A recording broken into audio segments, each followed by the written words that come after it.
Contrairement à l'anglais où le mot amour signifie beaucoup de choses différentes, le grec ancien avait 4 mots pour décrire la gamme de significations que notre mot amour véhicule. Le premier mot est eros, d'où vient le mot anglais eros. Eros était le mot souvent utilisé pour exprimer l'amour sexuel ou les sentiments d'excitation partagés entre des personnes physiquement attirées l'une par l'autre. Le mot est également utilisé comme nom du dieu grec de l'amour, Eros. Les Romains l'appelaient Cupidon.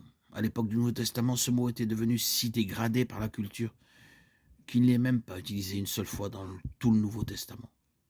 Le deuxième mot grec pour amour était storge, qui faisait référence à l'amour naturel et familial. Storge, un mot qui ne se trouve pas dans la Bible, faisait référence au type d'amour manifesté par un parent pour un enfant. Le troisième mot grec pour amour était philia, qui fait partie des mots philosophiques. Amour de la sagesse. Et philanthropie, amour du prochain. Ce mot parle de l'affection chaleureuse partagée entre amis, alors que l'éros est plus étroitement associé à la libido. La philia est associée au cœur, métaphoriquement parlant.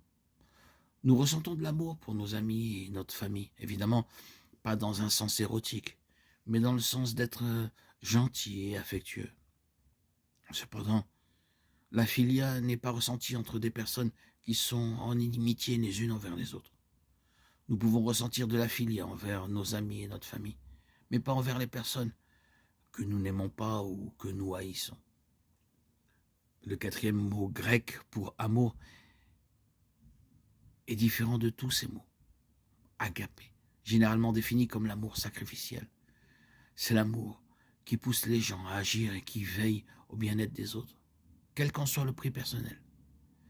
Bibliquement parlant, agapé, l'amour que Dieu a montré à son peuple en envoyant son Fils, Jésus, est mort pour nos péchés. C'est l'amour agapé qui se concentre sur la volonté, pas sur les émotions, l'expérience ou la libido. C'est l'amour que Jésus ordonne à ses disciples de montrer envers leurs ennemis. Luc 6, 35.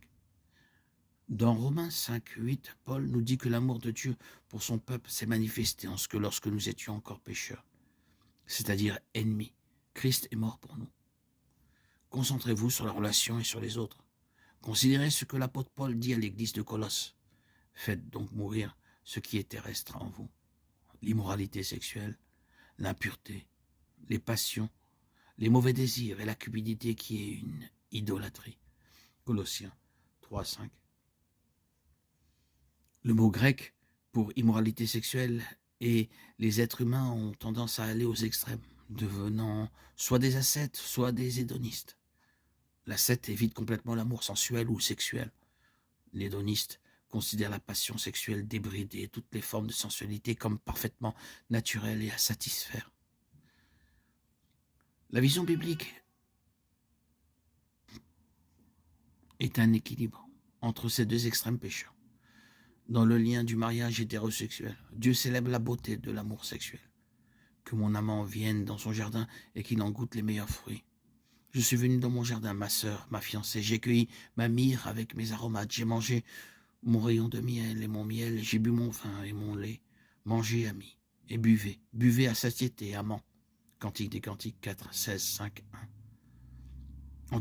En dehors du mariage biblique, l'éros et la philia ne s'expriment pas envers ceux qui nous haïssent et nous veulent du mal. L'agapé ainsi, en passant de la base à la pureté, nous avons l'éros, la storge, la philia et l'agapé. Il ne s'agit pas de dénigrer l'éros.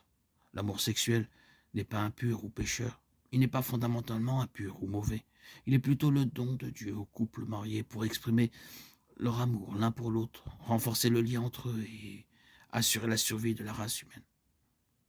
La Bible consacre un livre entier aux bienfaits de l'amour érotique ou sexuel. Je vous invite à lire le Cantique des Cantiques.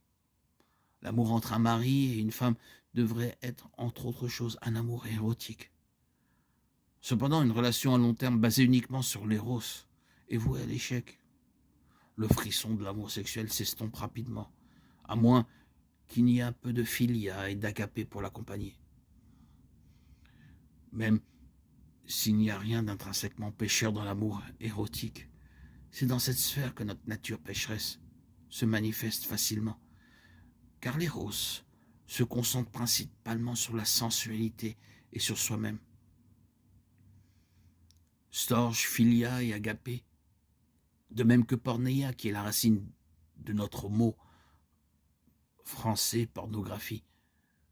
Tout cela couvre essentiellement toute la gamme des péchés sexuels, tels que l'adultère, la fornication, la bestialité. Mais lorsqu'il est partagé entre mari et femme, l'amour érotique peut être une chose merveilleuse. Malheureusement, à cause de notre nature pécheresse déchue, les expressions de l'éros deviennent trop souvent pornéia. En traitant l'éros, alors il devient déformé et pécheur.